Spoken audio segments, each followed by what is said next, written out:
Conference and pictorial ng dalawa for their upcoming Valentine movie for GMA Films na When I Met You.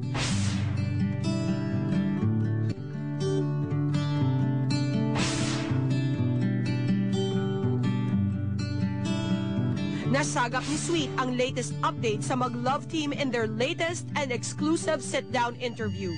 Mga kapuso, kasama po natin ngayon sa Showbiz Central for the second time, Richard and Casey. Hi, guys. Hi. I was observing you sa pictorial kanina. Parang iba yung rapport nyo na, no? Because of the first movie, mas naging close. Tama ba yung observation ko?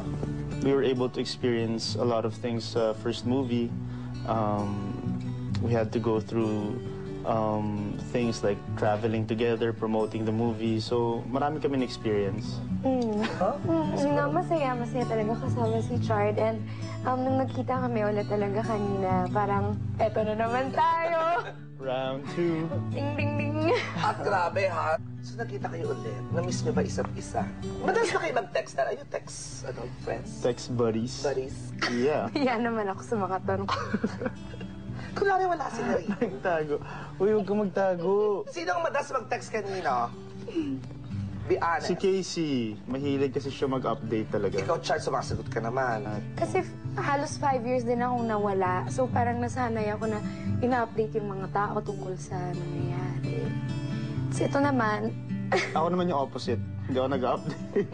Oo. Hello, buhay ka pa.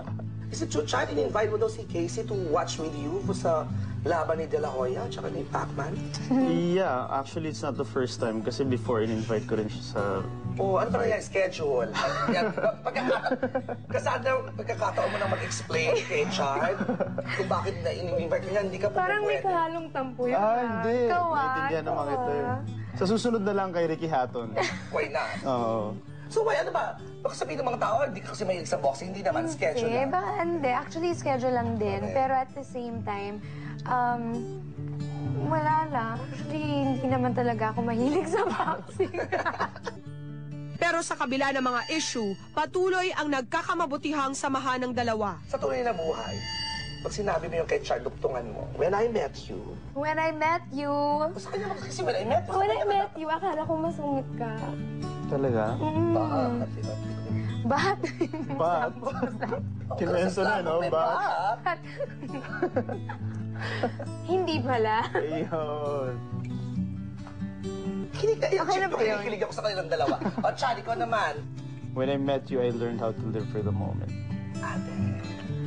Lumalim ka na naman, Char. Nakala ko naman. Hindi, in fairness.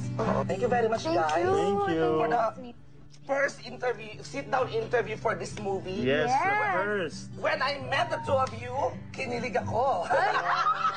There's Chad, more. thank you very much. Thank you. Too bad wala ka dito, Sweet, dahil ngayon buong pagmamalaki kong hinahandog ang maagang pamasko ng Showbiz Central sa inyong lahat. The Escalera